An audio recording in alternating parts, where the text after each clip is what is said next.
দীর্ঘ এক যুগের বেশি সময়ে এরকম আন্দোলনের মুখে পড়েনি পশ্চিমবঙ্গের মুখ্যমন্ত্রী মমতা ব্যানার্জি।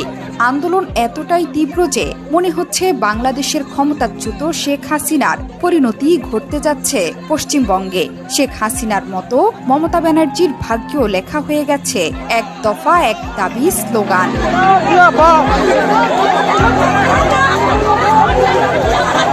বাংলাদেশের চাকরিতে কোটা বৈষম্য নিয়ে আন্দোলন শুরু হলেও তা গিয়ে ঠেকে সরকার পতনে।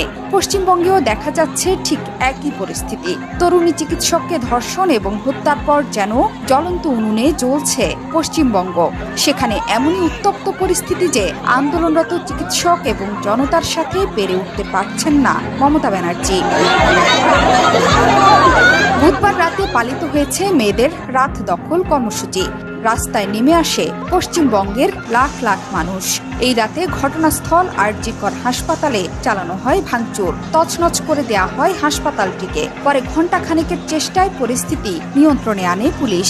আন্দোলনের এই তীব্রতা দেখে বৃহস্পতিবার আরজি কর নিয়ে সেখানকার প্রভাবশালীদের বিরুদ্ধে মুখ খোলেন তৃণমূলের বহু জনপ্রতিনিধি। শুক্রবার পাল্টা কর্মসূচি আছে মুখ্যমন্ত্রী মমতার দলেরও।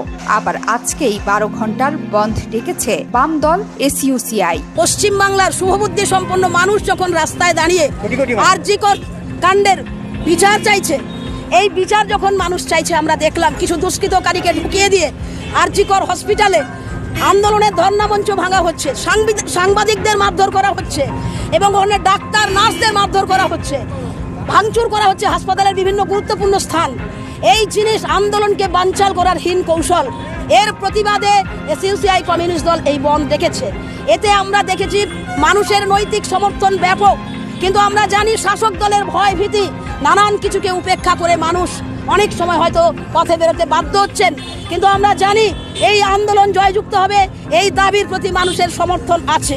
এরই মধ্যে মমতাকে তোপ দাগিয়েছেন পশ্চিমবঙ্গ বিধানসভার বিরোধী দলনেতা বিজেপি বিধায়ক শুভেন্দু অধিকারী। তিনি বলেছেন, শুক্রবার গোটা পশ্চিমবাংলাকে স্তব্ধ করে দিন। আমাদের দাবি এক, মমতা ব্যানার্জির পদত্যাগ চাই, সে বন্ধ ডেকে হোক আর আন্দোলন করে। মুখ্যমন্ত্রীর পদত্যাগ চাই। মমতা ব্যানার্জি করেছে অতীন ঘোষপতি, আর বিনীত গোয়েল সব জানতো, নিষ্ক্রিয় ছিল। অবিলম্বে আরজি কর ক্যাম্পাস, যেহেতু ওখানে প্লেস অফ অকারেন্স, ওই জায়গা কেন্দ্রীয় নিরাপত্তা বাহিনীর নিয়ন্ত্রণে নেওয়া উচিত। আর গতকালের পরিকল্পিত হামলাও তদন্তের দায়িত্ব সিবিআই কে দেওয়া উচিত। আমরা হনুমান পূজার দিন হামলা দেখেছি, আমরা জানি এরা কি করে। আমি জিতেছি বলে এখানে হিন্দু লোকগুলো বেঁচে আছে, সব শেষ করে দিত। আরজি কর নিয়ে সরব তারকা থেকে সাধারণ মানুষ, এর আঁচ ছড়াচ্ছে বিদেশেও। এমন পরিস্থিতিতে মমতার অবস্থা মোটেও ভালো নেই, সেটা স্পষ্ট হয়েছে স্বাধীনতা দিবসের আগে দেয়া মমতার বক্তব্যেও। বর্তমানে নিজের ক্ষমতা নড়বড়ে হয়ে যাওয়ার ইঙ্গিত দেন মমতা। তাকে কোথায় দুঃখ জানাবেন, তার শান্তি কামনা করবেন, তার পরিবারকে সমবেদনা জানাবেন, তা না করে সিপিএম বিজেপি আপনারা রাজনীতি করছেন। বুধবার বেহালায় প্রাক স্বাধীনতা দিবসের অনুষ্ঠানে যোগ দিয়ে এমন ক্ষোভ ছাড়েন মমতা। তার বক্তব্য আবারও বাংলাদেশ প্রসঙ্গ। মমতা হুঙ্কার ছেড়ে বলেছেন, অনেকে ভাবছেন বাংলাদেশের মতো এখানেও সরকার ফেলে দেবে, কিন্তু আমি ক্ষমতার মায়া করি না।